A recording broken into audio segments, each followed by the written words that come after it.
नमस्कार। माली समाचार हिंदी में आपका स्वागत है। मैं दिनेश माली। ओपीएस लेने वाले रिटायर कर्मियों की पेंशन में बढ़ोतरी। ये शर्त पूरी तो 15 वर्ष बाद मिलेगी इतनी पेंशन। आइए जानते हैं विस्तार से। पुरानी पेंशन योजना के तहत रिटायर हुए कर्मचारियों के लिए खुशखबरी है। भारत सरकार के पेंशन एवं पेंशनभोगी कल्याण विभाग ने सेवानिवृत्त कर्मचारियों की पेंशन में 20 से 100% की बढ़ोतरी का प्लान तैयार कर लिया है। अतिरिक्त पेंशन या अतिरिक्त अनुकंपा भत्ता पाने के लिए रिटायर कर्मचारियों की आयु की शर्त पूरी करनी होगी।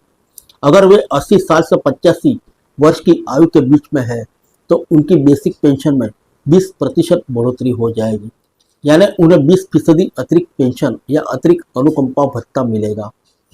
एक तय आयु पार करने के बाद सेवानिवृत्त कर्मियों की पेंशन में बतौर अतिरिक्त पेंशन या अतिरिक्त अनुकंपा भत्ते में 100% की वृद्धि हो सकती है। पेंशन एवं पेंशनभोगी कल्याण विभाग द्वारा इस बाबत 18 अक्टूबर को कार्यालय ज्ञापन जारी किया गया। पेंशन एवं पेंशनभोगी कल्याण विभाग केंद्रीय सिविल सेवा नियम 1972 के अंतर्गत आने वाले केंद्रीय सरकारी कर्मचारियों की पेंशन और अन्य सेवानिवृत्ति लाभों से संबंधित नीतियों के निर्माण के लिए नोडल विभाग है।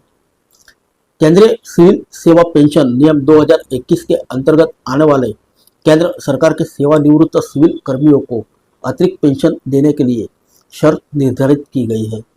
सीएससी पेंशन नियम 2021 के नियम 44 के उपनियम 6 के प्रावधान के अनुसार सीसीसी पेंशन नियम 1972 के पूर्ववर्ती नियम 49/2/A 80 वर्ष की आयु पूरी होने के बाद या इससे ऊपर के सेवानिवृत्त सरकारी सेवकों द्वारा नियमों के तहत स्वीकार्य पेंशन या अनुकंपा भत्ते के अलावा उन्हें अतिरिक्त पेंशन या अतिरिक्त अनुकंपा भत्ता दिया जाएगा। अतिरिक्त पेंशन या अतिरिक्त अनुकंपा भत्ता उस कैलेंडर माह के पहले दिन से दिया जाएगा जिससे वह देय होगा। उदाहरण के लिए 20 अगस्त 1942 को जन्मा एक पेंशन भोगी 1 अगस्त 2022 से मूल पेंशन के 20% दर से अतिरिक्त पेंशन के लिए पात्र होगा। 1 अगस्त 1942 को जन्मे एक पेंशन भोगी भी 1 अगस्त 1922 से मूल पेंशन के 20% की दर से अतिरिक्त पेंशन के लिए पात्र होगा। केंद्र सरकार ने सभी मंत्रालय, विभाग और पेंशन वितरण प्राधिकरणों बैंक से अनुरोध किया है कि वे केंद्रीय सिविल सेवा नियम 2021 के उपरोक्त प्रावधानों का अनुपालन के लिए सभी संबंधित पक्षों को सूचित करें। अगर सेवानिवृत्ति वाले कर्मचारी की आयु 80 से 85 के बीच है तो उन्हें 20% अतिरिक्त पेंशन मिलेगा। कर्मचारी की आयु 85 से 90 वर्ष के बीच है तो उन्हें 30% अतिरिक्त पेंशन देय होगा। कर्मचारी की आयु 90 से 95 के बीच है तो मूल पेंशन में 40% की बढ़ोतरी होगी।